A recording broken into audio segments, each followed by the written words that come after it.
بسم الله الرحمن الرحيم halkani waa telefishinka caalamiga Universal Studio ku yaala magaalada London daawadayaal meel kasta aad joogtaanba ku soo dhawaada barnaamij kamid ah barnaamijyada dhinaca ra'yiga ee aad ka dhahaataan Universal TV waqtiyo kala duwan iyo meelo kala duwan iyadoo markaas aan ku soo qaadano barnaamijkaasi had walba qodobka aanu isleenahay markaasi waa uu ku haboon yahay in Universal TV ay la wadaagaan dadka Soomaaliyeed ee daawada ee ku nool dacallada adduunka barnaamijkan waxaan ugu magac darnay xaaladda dalka Soomaaliya marka la yiraahdo xaaladda dalka Soomaaliya waxa laga hadlayaa waa dalka Soomaaliya oo ku yaala geeska Afrika oo kamid ah wadamada qaaradda Afrika isla markaasina ka tirsan ururka jaamacadda Carabta iyo waliba dhinaca kale marka la fiiriyo adduunka ururo badan oo uu leeyahay dalku waxa uu leeyahay dawlad federaal ah marka laga soo bilaabo 2012 iyadoo wixii ka horeeyay dawlado kala duwan oo ku meel gaar ah ay jireen laakiin loo xuub siibtay 2012 in markaas si buuxda dawlad federaal ah dalka Soomaaliya ay ka yeelanto sida nidaamka adduunku qabo waxa la sameeyay doorashooyin taasoo madaxdu ay ku soo baxeen oo markaasi la sameeyay golayaasha kala duwan ee loogu talagalay dawlad inay markaasi yeelato iminka aynu ku jirno dabayaaqada sanadka 2017 dalka Soomaaliya waxa madaxweyne ka ah mudane Maxamed Cabdullaahi Maxamed Farmaajo waxaana ra'iisul wasaare ka ah mudane Xasan Cali Khayre waxa uu leeyahay laba aqal oo dhinaca baarlamaanka ah golaha shacabka iyo aqalka sare marka la fiiriyo golayaashaas iyaga ah waxa soo doortay waa dad kala duwan waxayna matalayaan waa shacabka Soomaaliyeed marka haddaba la fiiriyo guud ahaanba nidaamka iyo qaabka dawladnimo waxa uu ahaa mid uu golaha wasiiradu uu yahay mid ay soo magacaabeen ra'iisul wasaaraha dalka Soomaaliya iyadoo wasaaraduhu ay kala duwan yihiin oo ay howlo kala duwan hayaan waxa intaasi dheer xubnaha baarlamaanku inay yihiin qaybtii marka la fiiriyo dhinaca sharci dejinta iyo ansixinta guud ahaanba shuruucda dalka Soomaaliya ruuxa xildhibaanka ah rag iyo dumarba cidoo doona ha ahaado waxa uu yahay mid isagu u maray kitaabka eebe kuna dhaartay dalka iyo dadka inuu u shaqeynayo iyo waliba diinta inta uu nool yahay marka la fiiriyo taas iyada ah waxa ay keentay in dadka ay noqdaan kuwa markaasi dadaal muujiya lana rabo in dalku uu noqdo mid isagu dhisma su'aashu waxay tahay haddaba dalka Soomaaliya oo ah wadan dhibaatooyin xoog la ay soo mareen dagaal sokeeye uu ka bilowday 1991 ilaa muddana uu ku jiray maalin iyo laba iyo sanad iyo laba sano ugama soo kaban karo laakiin waxa ay u sahlan tahay waa Allah awood leh balse la rabo dadka Soomaaliyeed inay noqdaan kuwa iyagu isu kaashada haday mansabka siyaasadeed ka dhex muuqdaan oo ku jiraan iyo haday yihiin shacabka markaasi rayidka ah saluug badan ayaa jira marka la fiiriyo sida dad badan ay qabaan oo ah dadku dhamaantood inaanay u heelanayn in nabad la gaaro iyo wanaag siyaasiyiinta dalka Soomaaliya ama ha noqdeen dadkan xildhibaanada ah rag iyo dumar ama ha noqdeen golaha wasaaradda ama ha noqdeen dadka xilalka kala duwan haya ama ciidamada intaba waxaa laga filayaa inay daacad u ahaadaan dalka iyo dadka laakiin dad Soomaaliyeed oo shacab ah ayaa waxay qabi karaan iyo siyaasiyiin kale arrinkaasi inaanu dhammayn oo uu meesha ka maqan yahay waxaa jira dad badan oo qaba in dad badani ay jiraan oo ku howlan sidii dalka iyo dadku ay horumar u gaari lahaayeen ama ha noqdaan kuwo iyagu xilka haya ama ha noqdaan kuwo aan markaas iyagu xilka haynin waxaa dad badani ay qabaan in dadka Soomaaliyeed ee siyaasiyiinta ahi markay xilka hayaan ay yihiin dad wadaniyiina oo daacadnimo ay ka muuqato laakiin markii aanay xilka haynin oo xilka ay ka degaan ilaa xilka waa la isuba bedelayaa jagada in ay noqdaan qaarkood dad hawshoodii sii wada iyagoon jaga hayn iyo kuwo uu xoob siibta inay markaasi mucaadnimo ay muujiyaan oo ay u muuqato sida dad badani ay qabaan fikirka ah in inta uu xilka hayo inuu shakhsigaasi wadani yahay intaanu xilka haynina inuu mucaarad noqdo taasi waxay marka keenaysaa sida dad badan ay fikirkaas ka muujinayaan inay tahay midaan u wanaagsanayn dalka iyo dadka horumarkiisa marka haddaba laga yimaado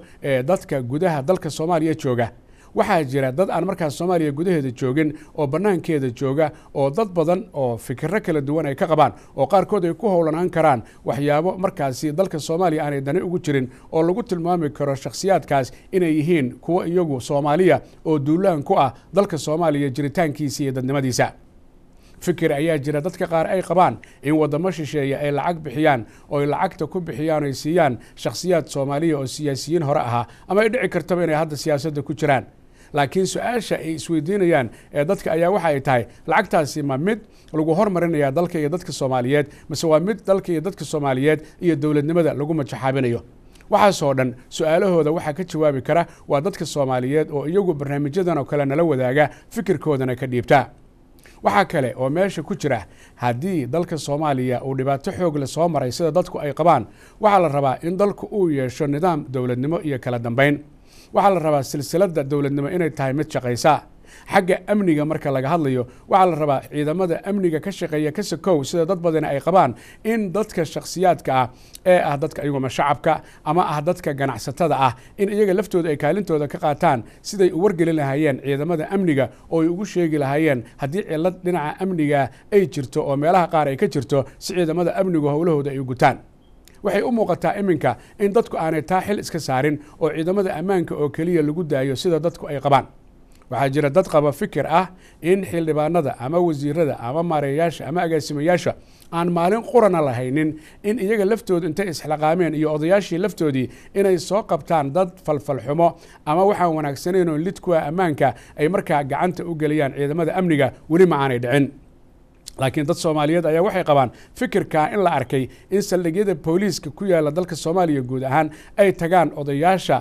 markaa iyagu bulshada hogaamiye ee dhinaca dhaqanka ama xildhibaano ama wasiiro ama dad kale oo jagahaya ama ciidamada qaarkood oo ay saldhiga tagaan ay yiraahdaan hebel ama heble ayaa la soo xiray ee waxaan doonaynaa in la soo daayo taas waxaad moodaa dad badan inay salugsan yihiin maxaa yeelay wixii la isu idmaday ayaa meesha ka baxay haddaba arrimahaasi oo dhan waa arrimo u baahan jawaab su-aashu waxay tahay maxaa la gudboon shacabka Soomaaliyeed maxaa la gudboon ganacsatada Soomaaliyeed maxaa la gudboon dhalinyarada Soomaaliyeed maxaa la gudboon siyaasiyiinta Soomaaliyeed maxaa la gudboon guud ahaanba bulshada gudaha joogta maxaa la gudboon kuwa dibadda ku nool oo iyaga laftooda kaalintee uga aadan marka la fiiriyo dhinaca horumarinta dalka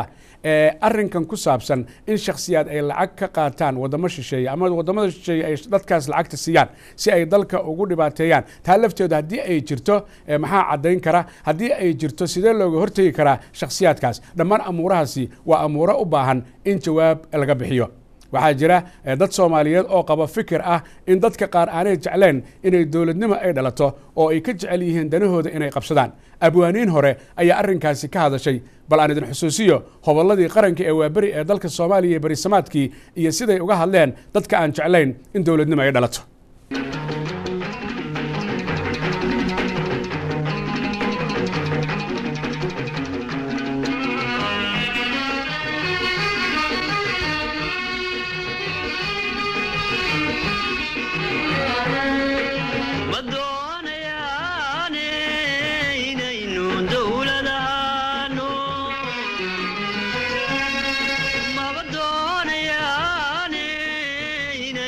dawlada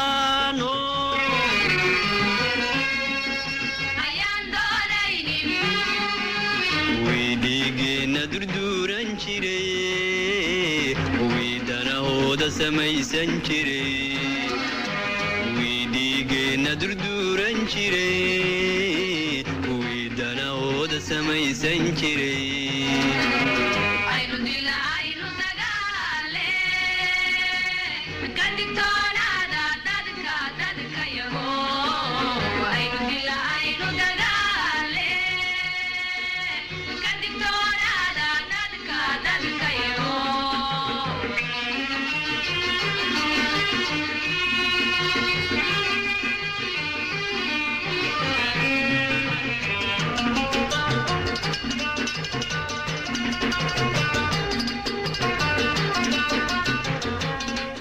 وهجاج داود ملك استوى نجدة هنيسيد وتلفزيون كعالمي جا يونيفرسال استوديو لندن يا برنامج كحالة الصومالية سيداد وأركتا إن لوجا لو هرمرين كرو دنا عن نبتقلية دي هرمر كدلكا سيداد سياسيين الصومالية دي شعب كو إسكاشن يا إكالم في عنوجا قادن كران شكل بدن يمجد جرا سيداد لوجا بحكرا سيداد دتك كو هولان سيداد الشيء دولا نكوا يجو الصومالية هرمر كدلك الصومالية وحلوجا قبن كرا sidee la isugu noqon karaa kuwo wanaag iyo samaan markaasi dalkooda ku hormariya oo wixii mugdiya ay meesha ka baxaan fikirkaaga fayow ka dhiibo adigoo markaas aan cid gaara magac dhabaynin laynka telefoonka ugu horeeya assalaamu calaykum waraxmatullahi wabarakaatu alaykum salaam xagma dhige ha waa ku soo dhaweynaya magacaaga halkaa joogto walaalo faadmo jawaahir la yiraahdo waxaan kula joogaa London haya maxaa barnaamijka wada daawanaysa xaaladda Soomaaliya oo sharaf la never ever barnaamijkan aad aruurisay waa mid Soomaaliya runtii maanta ka taagan waa gartay waxaan ku leeyahay nin allaale iyo ninkii xilka laga qaado Soomaaliya inuu mucaarad ku noqdo oo Soomaaliya weligeed istaagin oo ka shaqeeya maxaa ku kalifaya waa qof Soomaaliyeed kitaab uu maray waxaad moodaa in kitaabka la maray ku eg yahay marka xilka laakiin kitaabka waxa loo maray inta la nool yahay alla ka cabsi ma jiro xilkii ninkii xilka ka qaado soo u mucaarado oo u rido oo Soomaaliya u jirto ka shaqeeya markii ama naag ha ahaato ama nin ahaado wixii laga qaado xil Soomaaliya waxay ku noqdaan cadaway ku noqdaan adigu labada nin oo hadda saaran wax shaqaan ku leh laakiin Soomaaliya laba nin oo soo martay ma aha aadiya Allah dartiisan kuugu dhaartay wax shaqaan isku leenaana male midda kale nimanka oo waxaan ku leeyahay wax qarxinaayo waa sidaa ka dhawaajisay wax soo sheegaayo male ama culumadiin ha ahaato ama ciyaal ha ahaato ama dhalinyaro ha ahaato wax ka hadlaaya male Soomaaliya waxa jajabiyay waa nimanka baarlamaanka fadhiyo oo fadhi ku dirka ku qabso ku qadimayside ilaahay subxaanahu wa ta'aala ana ka qabto Soomaaliya ku qabso ku qadimayside sida looga gudbi karaa waa arrin culus siyaad barro oo wadanka ka talina nalka ka daaran yahay ambulaha oo ka soo baxay September waxaan ku leeyahay December 29keedii 2000 waxaan ku leeyahay 82 yaa ka soo baxay wiilkayga 35 sano u jira London oo jooga waa gartay maalintaas xamar igu dambeysay waa gartay leeli 40 sano ma ogahay waa gartay waxaan ku leeyahay laakiin ilaahay subxaanahu wa ta'aala hay leeyihiin aad iyo aad u mahadsan tahay inaad barnaamijka igala qayb gasho adigoo waliba London jooga laynka kale ee telefoonka assalaamu calaykum waraxmatullahi wabarakaatu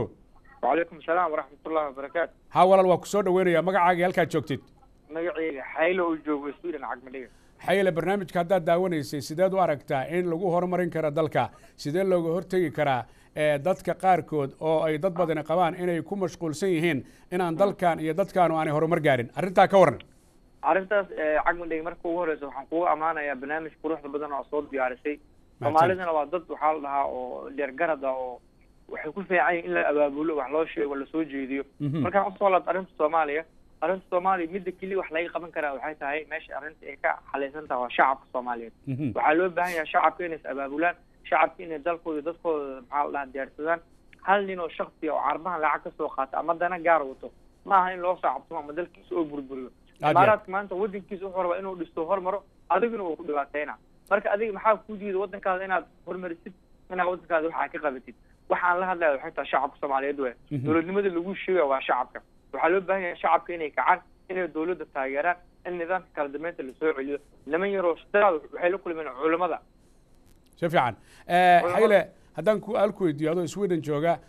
odayaasha dhaqanka Soomaaliyeed waxa looga bartay inay dadka isu dumaan isu keenaan oo wanaagga ka shaqeeyaan laakiin ma hayno odayaal inta dad dhibaato wada soo qabtay ciidamada gacanta u galiya laakiin waxaan haynaa odayaal markii ciidamadu ay dad soo qabtaan saldhigyada uga daba tagay ay yiraahdaan adeer baan u ahay abti baan u ahay arrintaa ka waran arrintaas waa arrinta ugu weyn waa dalkeena la degtay dhibkana wax keenaya waxay tahay dowladnimadii aad daciiftay is-aaminaad ma jirto nin walbana waxa waaye ninka wuxuu ku xigsanaa qabiil ama wuxuu ku xigsanaa inaadeer marka arrinka aad sheegtay waa arrin jiro waxaana loo baahan yahay dowladda inay samayso wacyigelin in odayaasha laga qaybgeliyo doodaha hadda la furaayo hadda barnaamijkan lahayo maxaa la madasha furan way fiican tahay nimanka mucaaradka iyo muxaafidka is horfadhiisanayaan way doodayaan waxa laga doodaya waxay tahay sideen dalkan ku horumarin karnaa marka dhibaatada ugu weyn Soomaaliya haystaa waxay tahay waa shacabka nimanka khaldayaan oo kasoo horjeedo oo la diriiraya kala dambeynta iyo nidaamka waa inay kasoo horjeestaan ay u heeliyaan mar walba dowladnimada iyo nidaamka haddaa maanta aniga cunugeyga iskuul uu helo shaqo aan helo lacag aan helo waxaan ugu baahanaha ma jirto waxa loo caadaya waa dhaqaalahana waddanka ku jiraa marka waxaa loo baahan yahay dhaqaalaheena inaan la soo baxno oo waxayna aan wax ka cunno ma ahan inaan qurbaha ku qanacsanaano ama ma ahan dowladda shisheeye inaan kasoo qaadano dhaqaalaga waddankeena aan ku burburino aad iyo aad xayle adigoo jooga Sweden waa kuu mahad celinayaa barnaamijka sida aad uga qayb qaadatay qofkii labaad baad ahayd laynka kale ee telefoonka asalaamu calaykum waraxmatullahi wabarakaatuh halo ha asalaamu calaykum walaal ها مقعاقة عدكا كرقاد مقعاقة هالكا جوكتيد عاشا أحمد عبدي حقات جوكتا لندن هاي عاشا سيداد واركتا إن دالك لغو هور مرين كرو أو لغو هور تيجي كرو شخصيات كا يدعي كرتو إناني هورو مركا دالك جعلين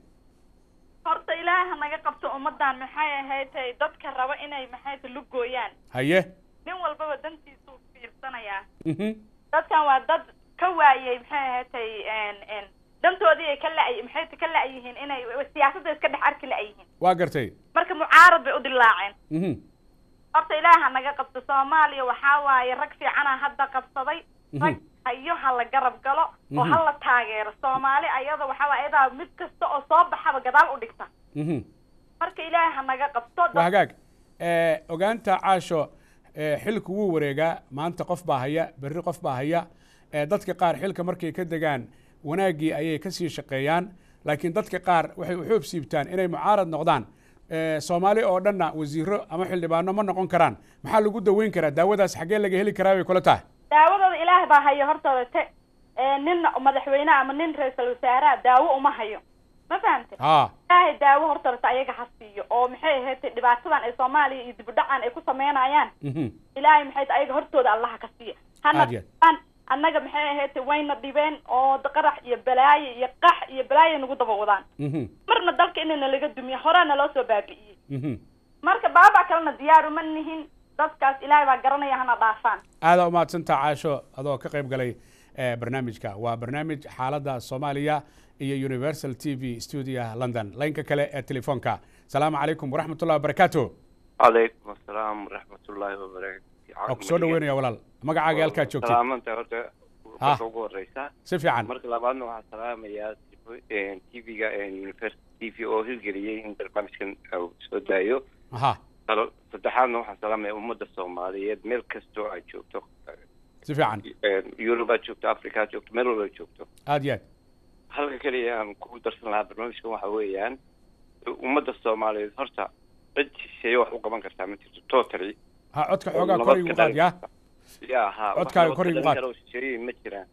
ummadda Soomaaliyeed waxa wanaagsan horta inay u tashato oo inay ka fakerto aayaha ubadka soo kacaya generationka dambe imka soo kacaya inay horta ka fakeraan oo ay qofka ay arkaan inuu caqabad ku keenayo jiritaanka Soomaaliya inay horta qofkaas fiiro gaar ah u yeeshaa guriga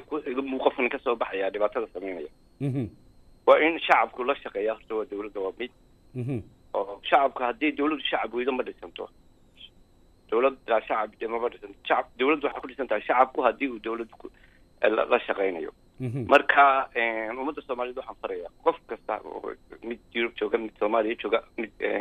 qaybta doonta Soomaaliya ma kala saarayo in Soomaaliya marka waxa weeyaan meel kastoo joogto waxay caqabad ku keenaya ammaanka ama jarnayshka dambe ee maanta soo kacay dalkiiba aan aragoo qaar baa qurbaha ku dhashay moogtahay u baahan inay wadankooda soo arkaan markay halkaa TV-ga meel la qarxiyay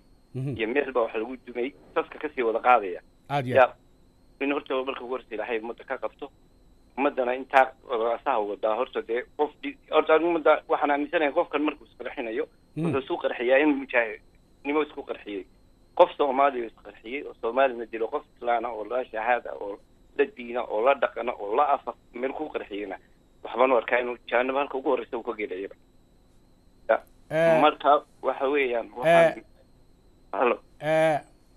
aada u mahadsan tahay waa kaaga mahad celinayaa gubaabadaadana dabcan waxaan rajaynayaa inay wax ku qaataan haddii alla ka dhigo aad baad u mahadsan tahay laynka kale ee telefoonka asalaamu calaykum waraxmatullahi wabarakaatu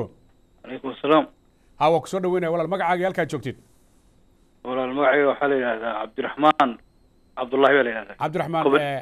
copenhagen baan joogaa denmark haddaa barnaamijka daawanaysay sidee xaalka dalka soomaaliya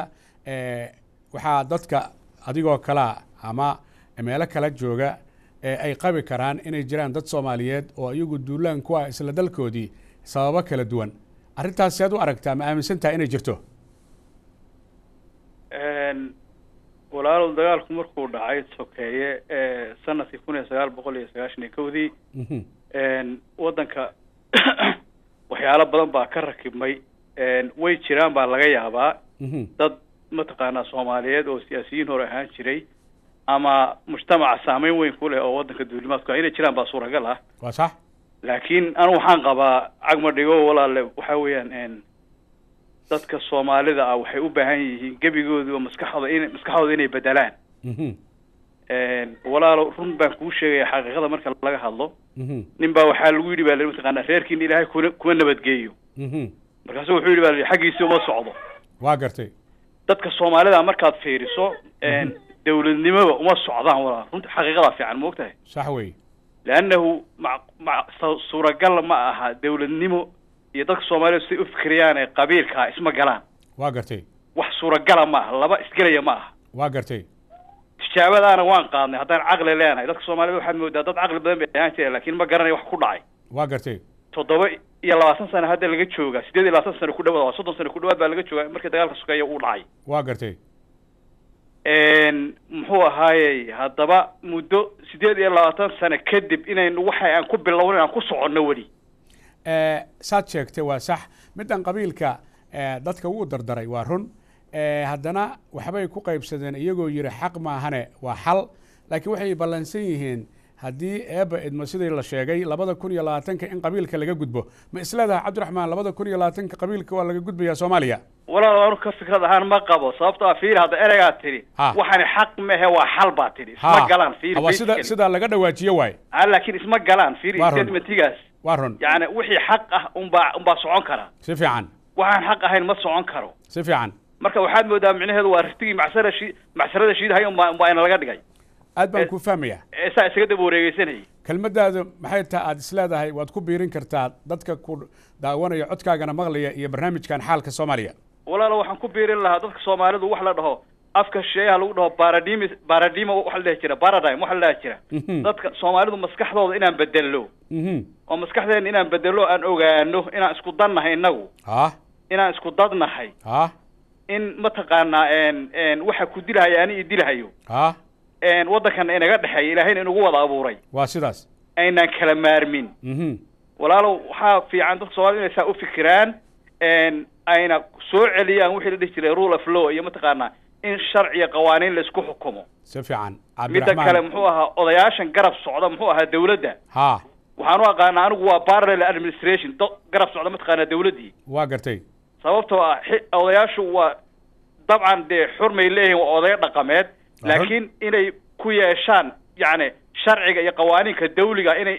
ku yeeshaan saameyn dhab ah macquul maaha walaalle aad baad u mahadsantaha cabdiraxmaan adigoo denmark jooga laynka kale ee telefoonka asalaamu calaykum waraxmatullahi wabarakaatu asalaamu calaykum waraxmatullahi wabarakaatu ha walaal soo dhawow magacaaga iyo halkaad joogtid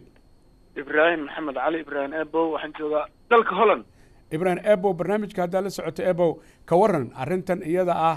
xaalka dalka soomaaliya iyo sida soomaalidu u wada socon karto iyo soomaalida la sheegay inay soomaaliya duulaan ku yihiin arrintaas ma qabtaa adigu mise fikir ka duwanaa qabtaa wallahi walaalow aniga fikir ka duwanaan qabaa aniga waxaan qabaa horta ma islahi qof soomaaliya waddanka duulaan ku ah oo waddankiisa inuu burburiyo sharaftiisa burburiyo raba ma islahi wou jiraa laakiin waxaan isleeyahay dawladda iyo maaragtay dadka maaragtay dhaaranaya waxbaa ka qaldan oo ayan garanaynin inay saxaan maxaad u malaynaysaa waxaas aniga waxay ila tahay walaalow waddan aan askariga u dhimanayaa oon qanacsanayn maaragtay wadaniyadiisu ma horumari karto. baarlamaanka lacagta maaragtay mushaarkooda waxaa la rabaa in askariga nabadda sugaayo ama militariga inuu ka mushaar badnaado. meesha hadda uu xildhibaanka mushaar badan yahay waddanku wuxuu u baahan yahay hadda gurmad in wuxuu u baahan yahay maaragtay askariga la qanciyo si uu dhinac kasta ammaanka uga sugo. maxaa la gudboon siyaasiyiinta iminka ku jirta xilalka haya iyo kuwa hore u haya laakiin hadda aan hayn maxaa ayaga aad fikirha ka qabtaa? ayagana waxaan fikir ka qabaa horta maaragtay qoom haddaad aragto dadkii ka horreeyey maaragtay eedeynaya asaga naftirkiisa dhibaato uu ku sugan yahay. maalinteed waxaan maqlahay ra-iisul wasaarahoo dhahaya annaga markaan meeshaan fadhiisanaynay eberay ahayd eber ma ahayn meesha dawladdu ay hadda joogto dawladihii horaa gaarsiiyey meel munaasab ay uga tageen. marka ayagana waxaan leeyahay dadkii idinka horreeyey ha eedeynina kuwa dambood doonaya inay xil qabtaanna yayan isku soo sharaxin ayagoo dad mucaaradaya. waxaa la rabaa kutubaa lagu dhaaranaya dhaartu yayan idin qabanin dhammaantiin askartana hala qanciyo si ammaanka dhinac kasta dalka laga sugo bad iyo berriba. ebow aadaad u mahadsan tahay waa kuu mahad celinaya. laynka kale ee telefoonka. asalaamu calaykum waraxmatullahi wabarakaatu. halo asalaamu calaykum. calaykum asalaam. soo dhawow magacaaga halkaad joogtid. anaa kula hadlooyo. adiga magacaa? waxaan rabaa inaan kaala hadlo qaso oo Soomaaliya ka dhacday oo nabadda ka sheekeynayso. laakiin magacaaga horta ii sheeg. Zahra Sheekha la dhahaa. intee joogtaa? Jarmalka. haye soo dhawow. haye walaashay oo Jarmalka ka laabata Soomaaliya tagtay. haye markay tagtay telefoonka ayaa masad loogu soo diray. haye waxaa la dhahay isqarxi. haye markay saas dhahaan waxay ahatood telefoonka intay qaaday dawladda waxay u geysay dadka madaxda ah waddanka ka taliyo. waa gartay. security u geysay. waa gartay. kolkaas iidiyaa la xiray. waa gartay. nabadda ma laga qayb qaadan karaa marka adaan su-aashaas ku weydiiyey? waa su-aal fiican. yacni gabar waxaad u jeedaa iyadu sheegaysa in dhibaato samey la yidhi laakiin taa beddelkeeda ciidamada u tagtay. hadda walaashaa fikirkaas waa fikir iyada ay kuu sheegtay ma beeninayno laakiin waxaa fiican in iyadii aan waraysano universal ahaan lafteenno haddii gabadhii hadda ay joogto si ay si fiican faahfaahin lahaa yeela arrintaasu salkay meel dhigi lahayd. dabcan qofka ammaanka in la sugo kaalin ka qaadanaya in la gargaaro way tahay oo in la dhibaateeyo maaha. may fahamtay? si fiican. laakiin haddana marka wax laguu sheego waxaa la rabaa in aan dabagal ku samayno si meesha ugu dambaysa la gaaro oo kadibna xalka loo gaaro. beenin mayno walaashaha hadalka ay sheegtay laakiin haddana faahfaahin dheeraada ayuu u baahan yahay. haddaad fursaddaas weliba adiga walaashaadna siisaanna waxaa laga yaabaa arrintaas inaan sal ka gaari karno. intaa taa waa gartay. sideed u aragtaa in Soomaaliya xalkeeda lagu gaari karo Sahro? kitaabka ilaahay in lagu xukumo. waa wax wanaagsan. weli fikirkaas warbaahinta ma ka jeedisa maanta ka hor? ma ka gaarsiina hadda ka gaarsiina. hadda maxaad leedahay marka hadda anoo ku siinayo fursad? kitaabka ilaahay ha nagula xukumo asaa xaqa iyo baadilka kala saaraya. waa gartay. intaasaa taagana. aad baad u mahadsan tahay. haddaad nala soo xiriirtidna waxaan samayn karnaa barnaamijyo kale oo arrinkaad ka dhawaajisay aan ku dabageli karno. waa kuu mahad celinaya adoo Jarmalka jooga Sahro. laynka kale ee telefoonka. asalaamu calaykum waraxmatullahi wabarakaatu. السلام عليكم. عليكم السلام. soo dhawow walaal magacaaga halkaad joogtid. magacayga yaasiin walaal waxaan joogaa Sweden. yaasiin ka waran xaaladda dalka Soomaaliya sidee la isugu duubnaan karaa dadka aan qabin fikirka ah in Soomaaliya horumar ay gaarto dawladnimo gaarto Soomaalina ah sida la sheegay arrintaa ka waran? arrintaa wallahi horta walaal aad ay u jirtaa. haye maxay ahayd inkastoo maaragtay dawladana hadda weli tabarteeda ay yar tahay. laakiin dadkaan hadda oo isku sheegaya inay mucaarad yihiin mucaarad kelmadaas way isticmaalayaan maahan mucaaradnimo uma aragna annaga. waa gartay. haddaan shacab nahay marka dee dadka badanaa way ujeedaan inay dalka iyo wax dudumiyaan ay rabaan si dan shaksi ay ka horeysiiyaan. badankoodana dee halhalaa loo yaqaana oo taariikhda ay waddanka ku leeyihiin ama dalka ay ku leeyihiin. haddii ay dhacdo nin siyaasiya oo magac leh in uu dalka duulaan ku noqdo ama dawladnimada diido ubadkiisu markay waaweynaadaan wiilal iyo gabdho oo meelaha la isugu yimaado ay yimaadaan marka la yiraahdo hebel baa dhalay soo naxdin ma noqonayso in dadku dhahaan kii dalka dumin jiraa ku dhalay. arrintaas maxay kula tahay? aad iyo aad mararka qaarkood maaragtay ilaahan ka maqan galaa inuu aabbahay naqanin ama adeerkay uu naqanin. ugu dambaystii maxaa fikirkaaga? haddii maba sheegteen taas number 1 waa number 2 ne dowladda soomaaliya maxaan kula talin lahay maanta in guddi ay qabtaan oo daacad ah oo maaragtay wixii qaranka kasoo horjeeda ama wixii duduminaya dalka in maaragtay xabsi loo taxo aad iyo aad waa fikir aad u wanaagsan waa daawanayaan dabcan barnaamijkana way la socdaan aad baan kuugu mahad celinaya Universal TV studio London iyo barnaamijka xaaladda dalka Soomaaliya iyo ra'yigaaga laynka telefoonka السلام عليكم ورحمة الله وبركاته وعليكم السلام ورحمة الله وبركاته عقم دقوا السلام يا aad iyo aad mid lamidaan kuu soo gudbinaya walaal magacaaga halka joogtid فايزة اللي دابر بدنا كلا صاحبنا فايزة كورن حالة dalka Soomaaliya sidaad u aragtaa dadka Soomaaliyeed maxaa la gudboon arrinka ka waran dadka Soomaaliyeed waxa la gudboon walaal inay ay macnaha United noqdaan ay gacmaha isqabsadaan arkaan wadankooda khatarta uu ku sugan yahay anaga tan qurba joogna diaspora nahay waan u jeednaa wax wadanka socda first of all hadii la rabo horumar dawladeed in la gaaro waa in madaxda la maqlo waa in madaxda la shaqeeyo waa in corruption la joojiyo waa in qabiilka la joojiyo arrintaas bay xal u tahay Soomaaliya inay horumar arrinta ku saabsan dadka iminka mansabka ku jira xilka haya oo laga rabo inay horumar dalka gaarsiiyaan ama xildhibaano ama wasiiro oo ay dhici karto in aanay kaalintoodii ka soo baxaynin oo ay dhici karto inay waxyaabo kale ka fakarayaan oo aan maanta joogin haddii arrintaas ay jirto maxay kula muuqataa Faa'iiso aniga horta marka ugu horeysa waxaan oran lahaa horta midka xildhibaanka wasiirka isaga horta wadani ma yahay su'aal waa gartay hadduu wadani dhab yahay wadankiisa dalkiisa dadkiisa maaragtay uu wax u tarayo ani waxaan oran lahaa I don't think in iska qabsi iyo motion iyo balaayo bakti imaan lahaa laakiin waxaan hubaa dad ka dambeeya backgroundka shisheeye in arrintan ifraha kula jiraan wadankan aysan u dhaxin dadna u dhaxin ay rabaan calooshooda si u shaqaysan lahaayeen nimanka noocaas oo kale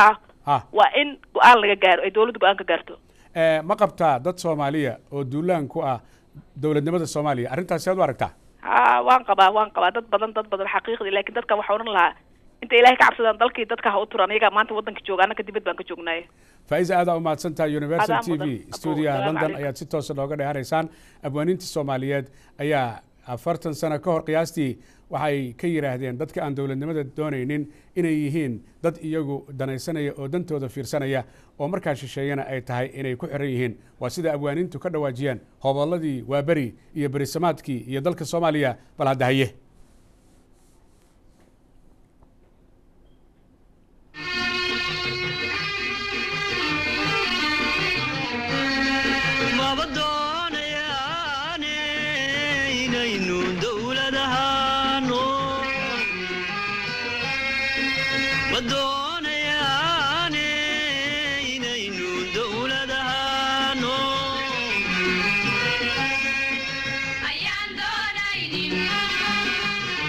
Soomaali dulaysan jiray wii qabiilka ku doodi jiray wii Soomaali dulaysan jiray wii qabiilka ku doodi jiray aynu dilayno dagaale ka digtoonaada dadka yago aynu dilayno dagaale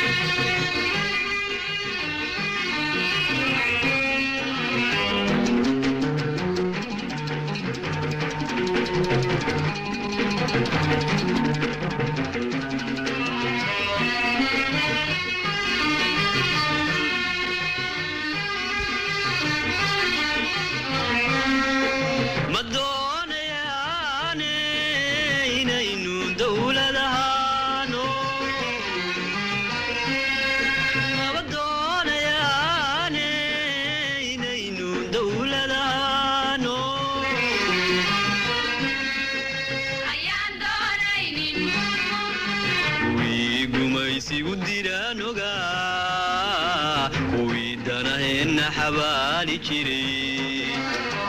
wiigumaysigu diranoga wiidanaheena xabaali jiray aynu dirla aynu dagaale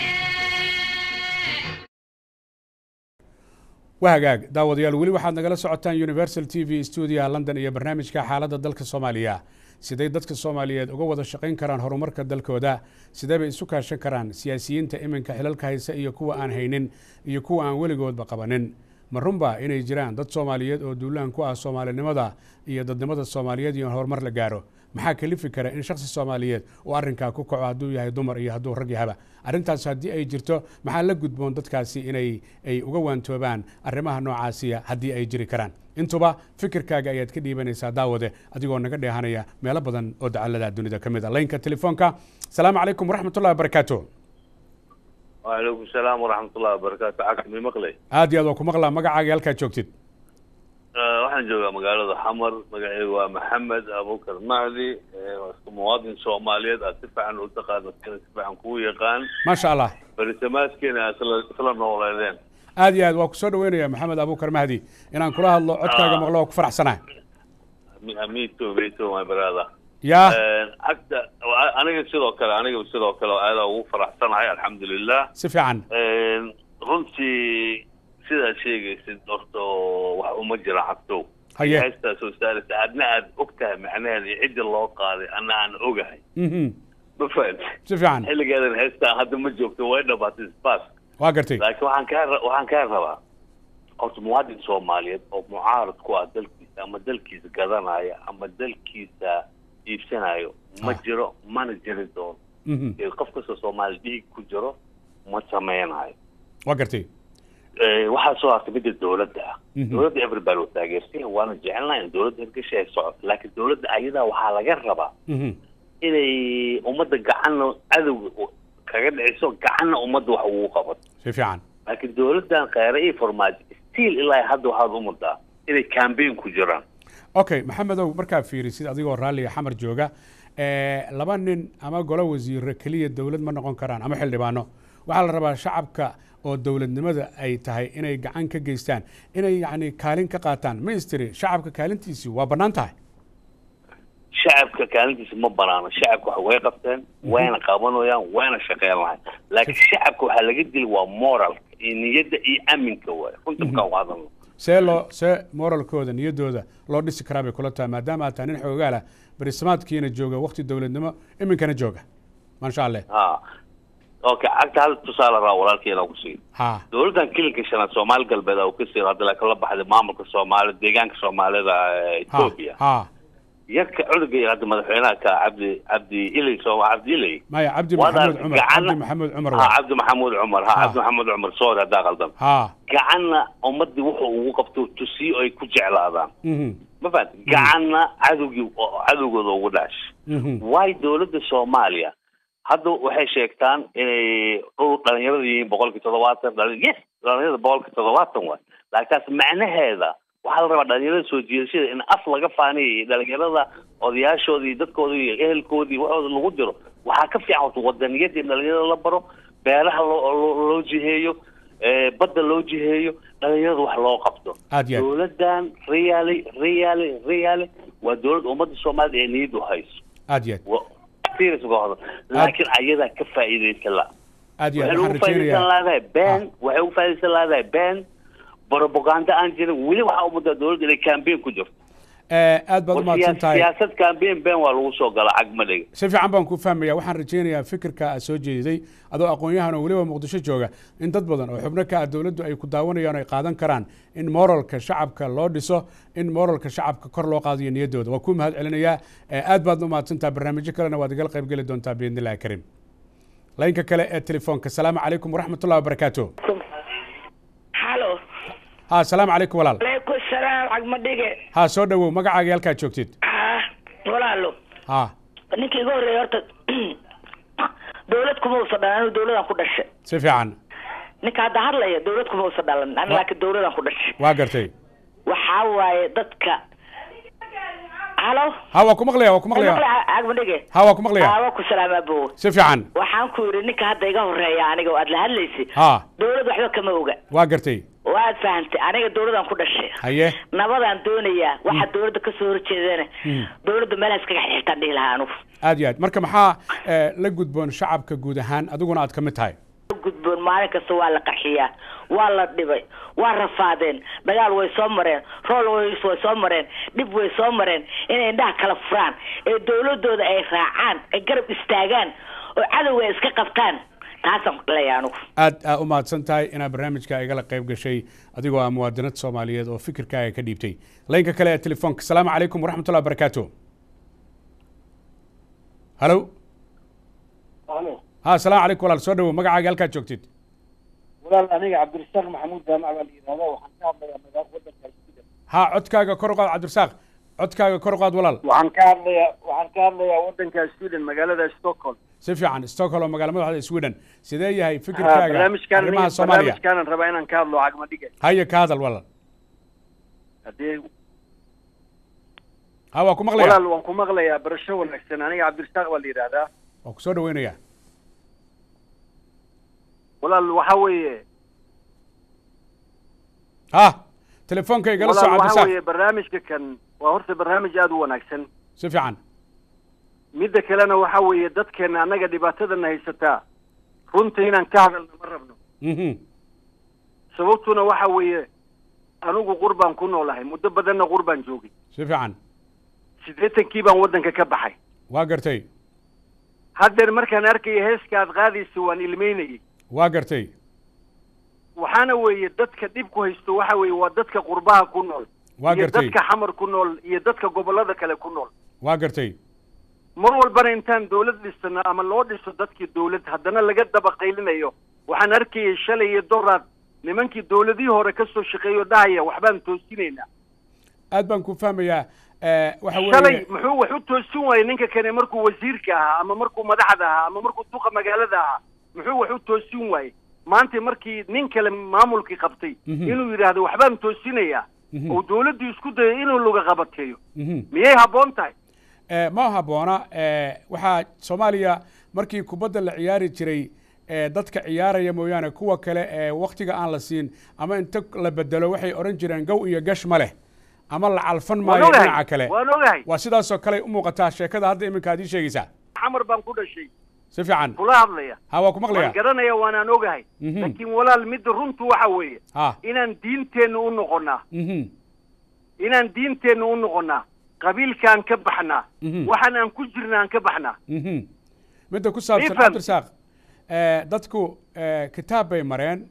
ninku markuu madaxweyne ahaa ama ra-iisul wasaare ama xildhibaan ama wasiir wuxuu ku dhaartay magaca ilaahay dalka iyo dadka iyo diinta inuu si cadaalada ugu shaqaynayo waxaad moodaa qaarkood inay isku juusteeyeen ama ay ku ekeeyeen dhaarta xilka intay hayeen qofkuna inta uu nool yahay ayuu kitaabka maray arrintaas seed u aragta adoo Sweden jooga cabdirasaaq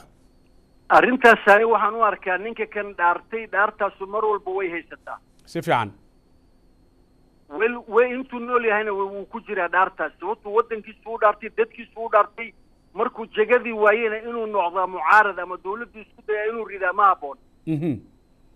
midda kaloo jirtana waxa weeye dadka shacabka ee meel walba ku nool yacni waa in laga fekeraa waxaan la leeyahay goboleysi waaye anigu waxaan u arkaa inay yihiin gubernatoreyaal aad iyo aad guddoomiyaasha waagaan yaraa gubernatoreyaal bay ahaan jireen aad iyo aad waddanka gubernatoraa xukumi jiray aad iyo aad madaxweynaha xukumi jiray aad iyo aad wasiiraha xukumi jirtay dawladda xukumi jirtay aad iyo aad anigu nin dawlad ku dhashay baan ahay dawladna ku soo koray si fiican soo ma aad fahmin laakiin dadka jagada doonaya ama dadka qabiil wax ku raadinaya maantii maaha maalintii qabiilka wax lagu helayay aad iyo aad cabdirasaaq qabiilkuwii ka horreeyeyna wax waa ku waayeen aad iyo aad aad iyo aad cabdirasaaq waa kuu mahad celinaya adigoo jooga Sweden barnaamijyo badanna dabcan waa ka wada qaybgeli doonaa haddii abaydmo laynka kale ee telefoonka asalaamu calaykum waraxmatullahi wabarakaatu waraxmatullahi wabarakaatu waa ku soo dhaweynaya walaal magacaaga halkaad joogtid waa cismaan macali xasan waxaan joogaa magaalada muqdisho TV-gana gaabi cismaanow barnaamijka haddaad daawanaysa ka waran xaalka dalka Soomaaliya iyo sida horumar lagu gaarsiin karo dalka iyo dadka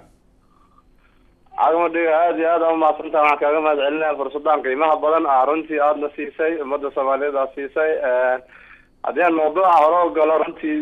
waxaadna weydiisay waa mawduuc aad u fara ballaaran intaas oo su-aalood ka badan 15 su-aalood oo isa saaran hal marna weydiista laakiin haddaan madmuunka ka aado muhiimadda haddaan ka aado waxa weeyaan ummadda Soomaaliyeed way ka daashay dawladnimo la-aanaa jirta dawladnimo la-aanta waqti badan ay soo jirtay cadaalad daraa jirtay isqabsiyaa jiray gabadfal awoodaa jirtay waxaas dhan ay soo jireen marka su-aasha isweydiinta u baahan waxay tahay see looga gudbi karaa see maaragta xaaladaas looga gudbi karaa wax aan niyadda ku hayno si fiican waxaa looga gudbi karaa shaksi bedel runtii يعني شخصي بدل waxaan bedeli karna waxaan ognahay waqtiga maanta la joogo casriga waqtiga la joogo dhibaato ka soo dhacda waxa looga gudbi karaa sida dad badan ay sheegeen ilaahay loo laabto ko laba institutions la dhiso dowladnimadu waa institutions ma ahan ashkhaas isbedesho ma ahan hadii laakiin sida aan ku soconno aysan dadka dowladda markaas loo egmaday ama dowladda qabta aysan ka fakirin dadka sida institution ugu dhisi lahaayeen laakiin ay ka fakereen saaxiibka iyo ashkhaastan iyo qofkaan aan waxaysnaa iyo 4 sano kadib markaan soo laabto aan maaragtay lacagtaan kusoo laaban lahaa aan helo marka aan joogo tiimkayga aan maaragtay dhinacyada iska dhigo waxaan isleeyahay meesheenaan joogi doona waana dee scenario-gii hore oo sheekh shariif waqtigiisii dhacay xasan sheekh waqtigiisii intaana banay minister la bedelay haddana banay ministerka lagu dhagan yahay madaxweynaha la waxay yani waxa weeyaan isku warwan markaas taagana marka waxaan isleeyahay dowladnimada Soomaaliya waxay u baahan tahay in la helo institutions laakiin inta Soomaalida aan wax ka sugayno ma aragtay qof aan ognahay ama team aan ognahay qaabkay ku yimaadaan oo leeyahay kan konton u baxshay kan 30 u baxshay kan 20 u baxshay haddaan wax ka sugno anaga laftirkeena waxaan isleeyahay in maskaxdeena ay wax badan ay ma aragtay ay u dhimantaa laakiin dad badan hadda caaw meesha ka hadla waxay ka hadleen ay yiraahdeen anagu dowladnimada ku dhalanay anagu waxaan kamid ah dadkan dowladnimada ku dhalan waqtiga dowladnimada kadib dhashay laakiin waxaan haddana ma ii cuntamayaan inaa aniga qarax ku dhex dhasho ilmahaygii maanta ay ku dhex dhasheen waxaan sugaynaa ilmahaygana ku dhex dhalaan marka doorka shacabka banaanna waxa weeyaan shacabku inay istaagaan inaysan aqbalinin kana suginin qof aan si saxa ku imaanin oo si sharci darro aan ku sugan inaan u fariisato aan ka suginin aanan dhayna maarta wuxuu noo hagaajinaa laakiin inaan soo istaagno banaanka nimaano marka doorashada dhacaysa ama loo soo socdaa dhana ma aqbalayna lacag in korkeena lagu qaato ma aqbalayna in la gato yani waxa weeyaan ninka shaacirka carabka wuxuu yiri shacbu araada yawman hayatahu فلا بد للظلم أن ينجلي ولا بد للغيظ أن ينكسر يعني شعبك هذا ربيتان كذا موجينا يسوي استاجنا يرى واحد ظلم يعني أقبل منه ظلم هو استاجنا لكن أنت استاجنا ولا ناي واحد يا نقدرش إن وزير لسيو أنا جو حسيو أو نقدرش إذا ما أنت مدحوينا بس كان قرب استاجنا يعني حدو مارتي حاجنا وأن حاجنا حدو باديوبنا وباديوبنا حصل واحد قبل عرفت كقادني غزي أنا غزي هذه حلاقة سنتنا وحلاقة سنة هذه هنوستان وهنس وحاس صح عثمان هذا وما تنت هذا مقدشة جوجا فرصة في عن أيات قادته وكون مهد علني طبعا برنامجك لنا وكقب قلي دونا لينك كلا التليفون السلام عليكم ورحمة الله وبركاته أحمد ها ستاي أحمد وأنا ويسوع ماريات حقيت شوكتا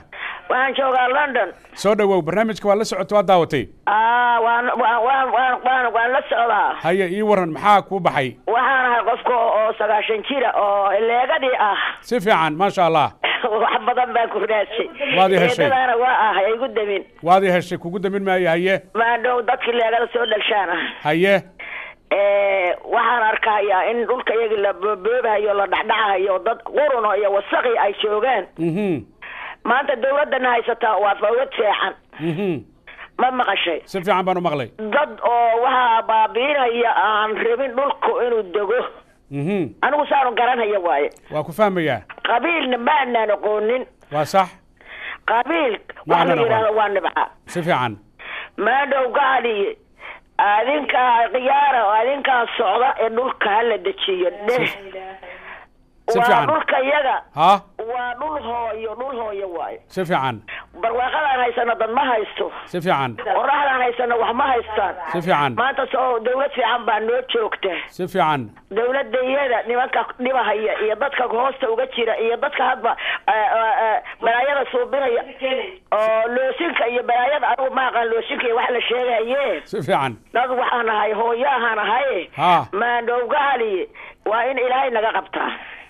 aad iyo aad maadaama aad tahay hooyo leegadii joogtay waxaan isleeyahay adigoo dhallin yar iyo adigoo da-dhexaaba xoogaa erayo waad ka tirisay aad ku ammaanaydid ama aad ugu ducaynaysid arrinta hadday jirtoon fursad ku siiyo ma ka dhawaajin kartaa ay kula tahay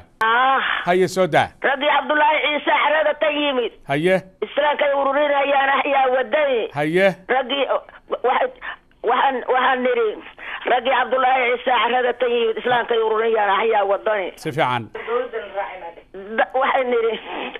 kursayn bay ugu yimaadeen raggii kufrigo codkay ku hadleen ay ku hadleen xaradii ka tegey waa gartay ka tegey aad iyo aad ma garatay si fiican baan u gartay marka waxaan weliba aan ahaa naagihii ahaa naagihii u sardheeyey oo lacagta aruuri jiraan ahaa maasha allah oo dawladdan raacsanaa maasha allah oo meel gabadhaada walba ka dhici jiray aad iyo aad aanaan aqoonin ha ma garatay si fiican raggii dadka yagii ahaa leegada ha dad idwaalah oo dad gacala oo dad wanaagsan baan ahay aad iyo aad maandhow gacal iyo waxaan arkaa wax qariban arra qariban baan ujeedaa maya ilaahay horta khayr ha ku siiyo dabcan gabdhahaaguna waa wadaniyiin oo tubtaadii bay raaceen soo maaha axyaa wadani yaa soomaaliya axyaa wadani axyaa wadani aad baad u mahadsantaha waa ku mahad celinayaa adoo igala soo hadlay london oo hooyo ah xilligii leegada maasha allah inaan kula hadlo waa ku faraxsanahay kuwii nabad isku arka allaha naga dhigo haddii alla ka dhigo hooyo aad u mahadsantaha kuma sheegi karo mahadsanid haye hooyo haye waa ku mahad celinaya haye laynka kale ee telefoonka asalaamu calaykum waraxmatullahi wabarakaatu hallo asalaamu calaykum waraxmatullahi wabarakaatu waa ku soo dhaweynaya walaal magacaaga halkaad joogtid walaal waxaan joogaa maaragtay london aan joogaa haye magacaaga waa ku salaamay cagmadhiga mid lamid aan kusoo gudbinaya ra'yigaaga ka waran iyo barnaamijka iyo xaaladda soomaaliya wallahi walaalkay oo midda keliya macnaha xaaladda soomaaliya loo gudbi karo waxay tahay in ilaahay loo noqdo oo maaragtay dawlad walboo timaadana ay ku dhaqdo diinta islaamka si fiican taas keliya xal looga gudbi karaa dadka soomaaliyeed ama gudaha joogaan ama dibad maxaa laga rabaa iyaga waxa keliya noo walaaleyn karo waxaa waaye waa diinta islaamka in macnaha kitaabka ilaahay iyo sunnada nebi maxamed sala allahu alayh wasalam lagu dhaqo taas ayaa na walaaleyn karta oo walaal ku noqon karnaa aad iyo aad baad u mahadsan tahay daawadayaal barnaamijkeenu waa gabagabo shaksiga ugu dambeeya ayaan siinayaa fursadda biidni illahi kariim dabcan ma noqon doono barnaamijkii ugu dambeeyey ee arrimaha soomaaliya ee barnaamijyo kale ayaa jiri doona oo aanu ku kulmi doono biidni illahi kariim laynka telefoonka ugu dambeeya asalaamu calaykum waraxmatullahi wabarakaatu وعليكم السلام ورحمة الله وبركاته حق مدقة من مغلي عادي هذا وكم مغلي وكسود وين يا مقعد يالك جوكتيد مقعد وعبد الله from London وابو السلام يا حق مدقة هذه هذا يعني وفرح سنة هاي مرول بواحد كانت برنامج وادي هذا ومد وفاجئة ما تسند عبد الله هذا يعني وما حسنت هاي طلبات حق مدقة دبعت هذا الصومالي كتاعن يوحان مرول بالدولة ده البربرينا يدت كان oo mar walba haday dantooda ay ka waayaan oo motion la keenaa wixii waa la qariba waxaasi oo dhan shacabka ayaa la raba inay diidaan fahmaysa si fiican cid qabiil wax u taraysa aniga qabiilkayga haday noqdaan madaxweyne haday noqdaan wasiir haday noqonin wax shaqani aan ku leeyahay malaha wax ay ii tarayaan iyo wax ay ii qabanayaan malaha cid qabiil wax u qabad oo qabiil xaqiis wax oo uu ka faa'iiday oo wax ku helayna ma jirto qabiil wax ku qaban maayo ninkan dantiisu wataa kursigaas inuu ku fariisto rabaa inuu asaga dantiisu wataa marka shacabka ayaa la rabaa inay fahmaan ma fahmaysaa aad iyo aad cabdullaah adduunyada dawladaha hadda turkiga ayaa badbaadiyay shacabka badbaadiyay turki maanta haddii inqilaabkaas uu hirgeli lahaa maanta meesha ay joogaan ma joogi laheen maanta waxay haystaan ma haysan laheen cagmadhigo markaa tagtid waa ishaadanaysa ordhawaan tagay wallahi allah u barakeey xeerka ay marayaan dhammaan wadamada Yurub ay ka horeeyaan dhammaan wadamada Yurub wax walba iska daayo marka waxaas ayaa loo diidanaa shacabkuna way fahmeen marka shacabka waxaad leedahay iyagu way isku duubnaadaan dawladoodana hala shaqeeyaan shacabka dawladooda hala shaqeeyaan dawladda haddii la burburiyo soo dhisideeda iyo waqtiga ay qaadanayso iyo wixii la maraayo waa 4 sano oo dhan saasay ku dhamaanaysaa dawladda hadday xun tahay hadday san tahay wax tan hadda dhaamo lama hayo hala shaqeeyo dawladda hala taageero shacabku ha iska daayaan waxaan 27 sano ay ku jireen fiiri dawladnimo wax lagu helaa dawlad ayaa wax ku tari karta dawlad ayaa waxbarasho ku siin karta dawlad ayaa amnigaas sugi karta dawlad ayaa mushaar ku siin karta qabiila mushaar ma ku siin karaa maya adigana dhimatida quri qaadatid dad la dagaalantid kaliya ayuu ku diri karaa oo siyaasad kursi u helo oo dantiisa u helo dhammaan waxyaabaha qabiilka dadka ka shaqeynaya ha joojiyaan aad baad u mahadsantaha cabdullaahi adigoo jooga london adaa ugu dambeeya barnaamijkeena dhinaca ra'yiga iyo xaaladda dalka soomaaliya daawadayaal aad baad u mahadsantihiin sidaad uga qayb qaadateen inta aan fursadda u helin biidni illaahi kariim barnaamijyo kale ayaynu ku kulmi doonaa haddii allah wadale u ogolaado oo aan fursaddan ku siin doono oo xaaladda soomaaliya guud ahaanba looga hadli doono iyo waajibaadka laga rabo dadka xilalka haya ama xildhibaanada ama wasiirada ama maareeyayaasha ama agaasimayaasha ama taliyayaasha inay dalkooda iyo dadkooda horumarkiisa ay ka shaqeeyaan sidaad ka dhawaajiseen siyaasiyiintu markay xilka hayaan ayay wadaniyiin yihiin laakiin markay xilka ay ka degaan mucaaradnimo ayay u xiibsiibtaan taasoo iyaduna aan wanaagsanayn oo weliba aad tilmaanteen kitaabka eebe ee la maray inaanu ku ekeen inta xilka la hayo ee inta aad noosha aad u dhaaratay dalkaaga iyo dadkaaga iyo sidii looga hortegi lahaa soomaalida loo arko inay duulaan ku yihiin soomaaliya markaa dowladnimadooda inay jirto iyadoo markaas aad qabtaan fikir ah qaarkood inay lacago ka qaateen wadamo shisheeye si ay dalkooda iyo dadkooda u burburiyaan intaba waxaa looga gudbi karaa sida aad dhammaantiin u badnaydeen iyadoo diinta loo laabto iyadoo kitaabka eebe iyo weliba sunnadii rasuulkeena suubana calayhi salaatu wasalaam cadaalad iyo wanaag iyo walaaltinimona lagu wada noolaado waxaan si gaara ugu mahad celinayaa guud ahaanba dadka barnaamijkan ka shaqeeya ee ka qayb qaatay soo saaraha cabdalla cumar muniir iyo weliba waxaan u mahad celinayaa injineer axmed iyo xamdooni oo iyaguna kaalin fiican ka qaatay iyo weliba ustaadkeena dhinaca farshaxanka edmonton canada gobolka alberta amiin camir waxaan kaloon u mahad celinayaa axmed daahir waa axmed dheere oo ah farsamo yaqaan ka tirsan iyo weliba aqoon-yahan maasha allah universal t v oo si aada barnaamijkan in life looga daawado qaybo kala duwanba suurtageliyey allaha awoodale ka sakow cabdixakiim alfaqi ayaan si gaara ugu mahad celinayaa dadaalka iyo juhdiga uu geliya dhinaca farsamada daawadayaal meel kastoo aad joogtaan waa maxamed axmed xaaji cagmadhiga oo idin leh intaan u yarahay intaan u weynahay iyo inta jinka iyo daawadayaal oo meel kastoo aad joogtaane wasalaamu calaykum waraxmat ullaahi tacaala wabarakaatu